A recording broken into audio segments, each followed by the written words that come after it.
Eu fico muito preocupado quando eu vejo cristãos, pessoas que se dizem filhos de Deus, que passaram pelo novo nascimento, às vezes se preocupando tanto a ponto de saírem da presença de Deus, entrarem em desespero, em colapso, achar que tudo está perdido. Eu me pergunto, meu Deus, será que tais pessoas nunca leram a Bíblia? Nunca leram o que Jesus disse, no mundo tereis aflições, tem de bom ânimo, eu venci. Jesus estava dizendo e está dizendo, olha, eu venci e vocês vencerão também. Tanta coisa, tanta decepção, tanto sofrimento. Queridos, tudo isso faz parte do mundo, nós estamos no mundo. Deus lá no início fez tudo perfeito. Mas o homem resolveu ceder à tentação do diabo, pecou, caiu. Lá no capítulo 3 do livro do Gênesis, Deus determina a sentença. Tu agora vai viver do suor do teu rosto, do sofrimento da tua carne. Espinhos e cardos a terra produzirá.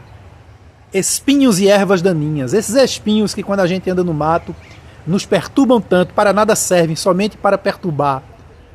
Antes da queda do homem, nem espinhos havia. Aí Jesus, em um dos seus discursos, ele diz: ser fiel até a morte. Permaneçam fiéis. No mundo tereis aflições. Por se multiplicar a iniquidade, o amor de muitos esfriará de quase todos. Muitos apostatarão da fé em vários momentos das falas de Jesus. Parece que as pessoas ou leem e fazem de conta que não leram, leem como se estivesse assistindo um filme qualquer, não guardam a palavra de Deus, não têm intimidade, o seu momento de oração com Deus, e querem vencer. Escândalos e mais escândalos envolvendo líderes da igreja espalhados pelo Brasil afora, e as pessoas se decepcionam. Mas Jesus disse: olhai para mim, autor e consumador da vossa fé. O apóstolo Paulo pregando, ele por várias vezes ele diz: olhem para mim, olhem para o exemplo que vocês veem em mim, porque eu sigo o exemplo de Cristo. O problema, queridos, é que nós somos muito fadados a olhar sempre o erro do outro e nos pautarmos pelo erro, para, com o erro do outro, justificar os nossos erros. O capítulo 73 dos Salmos, o Salmo 73, o salmista Asaf, homem crente, servo de Deus, líder do coral de Deus, maestro do coral de Davi, aliás, ele se deparou com um momento tão difícil que ele começou a observar a prosperidade dos ímpios. Leia o Salmo 73. Eu vejo a prosperidade dos ímpios, eles têm tudo, eles não perecem, eles não sofrem, enquanto eu estou sofrendo. Mas aí o versículo 17 e o verso 17 do Salmo 73, o salmista Asaf diz assim: até que entrei no santuário de Deus e entendi o fim dos ímpios.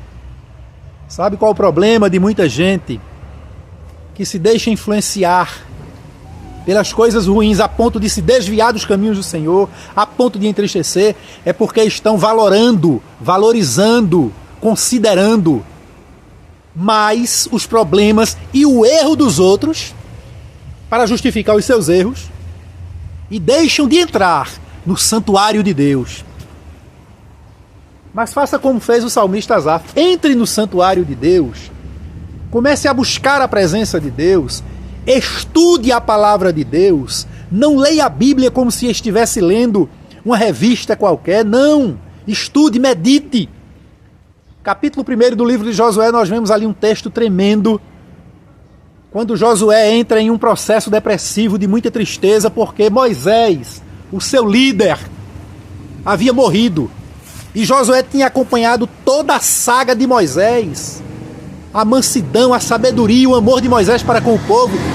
E Josué viu por várias vezes os levantes do povo contra Moisés, sendo Moisés um homem íntegro, um homem santo, um exemplo de vida. E de repente Josué se depara com a morte de Moisés e entra em um processo de tristeza, de depressão, Quem sabe passando pela cabeça de Moisés, de Josué, meu Deus, o que é que eu vou fazer agora com esse povo, um povo de dura serviço, um povo tão difícil. Com Moisés eles fizeram tudo que fizeram, imagine comigo. Aí Deus aparece para Josué e diz: Josué, levanta a cabeça. Como eu fui com Moisés, serei contigo. Onde tu pisar a planta do teu pé, eu vou te dar a terra. Eu serei contigo, te darei vitória, estarei contigo. Então somente esforça-te, tem bom ânimo. Por 3 vezes, do versículo 1 ao versículo 9, por 3 vezes, Deus diz a Josué: esforça-te e tem bom ânimo. Queridos, não adianta você apenas se esforçar, mas você precisa ter e manter o ânimo. E ter e manter o ânimo em meio aos esforços significa dizer que as tempestades vão se levantar, mas você tem que permanecer firme. Mas aí o versículo 8 do capítulo 1 do livro de Josué tem um segredo. E nesse segredo que eu vou citar aqui, a gente lê todo o livro de Josué e a gente vai ver que Josué guardou na íntegra a recomendação de Deus. Porque, irmãos, eu não consigo ver uma falha de Josué em todo o livro. Claro que Josué falhou, pecou, ele era humano, fadado ao erro. Mas Josué manteve-se em pé, firme diante do Senhor, guardou muito bem, a ponto que lá no último capítulo do seu livro, ele diz: eu e a minha casa serviremos ao Senhor. Após fazer um grande discurso, conclamando o povo a voltar-se para Deus, porque muitos estavam se desviando, e Josué começa a narrar os acontecimentos desde o Êxodo, os acontecimentos quando eles entraram na terra, que ele teve que distribuir toda a terra para o povo, e ele começa a relembrar ao povo os grandes feitos de Deus, e ele diz: olha, eu não sei vocês, mas eu e a minha casa serviremos ao Senhor. Glória a Deus. Mas aí o segredo, o versículo 8 do capítulo 1, Deus disse a ele: olha, Josué, esforça-te e tem bom ânimo. Então somente medita no livro da lei, medita na palavra, medita na Bíblia, dia e noite, Josué, para que tenhas cuidado de fazer tudo conforme nela está escrito e conforme o meu servo Moisés te ensinou.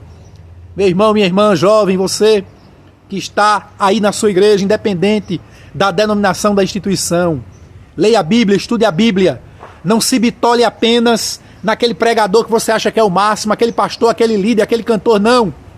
Até porque muitos destes, que para muitos são os famosos, estão caindo, estão escandalizando a igreja, estão envergonhando o Evangelho de Jesus Cristo. No entanto, mesmo estes que estão envergonhando a palavra de Deus, envergonhando o Evangelho de Jesus Cristo, tudo isso que está acontecendo, esse caos, essa decadência espiritual que está acometendo grandes igrejas centenárias, inclusive, deve ser motivo de ânimo para nós, que lemos, estudamos e guardamos a palavra de Deus. Então permanece firme, olhando para aquele que é o autor e consumador da tua fé. Permanece fiel, ser fiel até a morte, e terás a coroa da vida. Deus te abençoe, em nome de Jesus.